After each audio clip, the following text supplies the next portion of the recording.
জয় যীশু। তিনি তাহাদিগকে এই সকল কথা বলিতেছিলেন। আর দেখো, একজন অধ্যক্ষ আসিয়া তাহাকে প্রণাম করিয়া কহিলেন, আমার কন্যাটি এতক্ষণ মরিয়া গিয়াছে, কিন্তু আপনি আসিয়া তাহার উপরে হস্তার্পণ করুন, তাহাতে সে বাঁচিবে।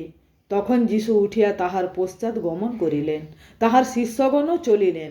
আর দেখো, 12 বৎসর অবধি প্রদর রোগগ্রস্ত একটি স্ত্রীলোক তাহার পশ্চাৎ দিকে আসিয়া তাহার বস্ত্রের স্থোপ স্পর্শ করিল, কারণ সে মনে মনে বলিতেছিল, উহার বস্ত্রমাত্র স্পর্শ করিতে পারিলেই আমি সুস্থ হইব।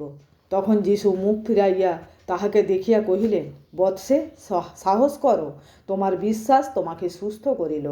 সেই দণ্ড অবধি স্ত্রীলোকটি সুস্থ হইল। পরে যীশু সেই অধ্যক্ষের বাড়িতে আসিয়া যখন দেখিলেন বংশীবাদকগণ রহিয়াছে ও লোকেরা কোলাহল করিতেছে, তখন বলিলেন, সরিয়া যাও, কন্যাটি তো মরে নাই, ঘুমাইয়া রহিয়াছে।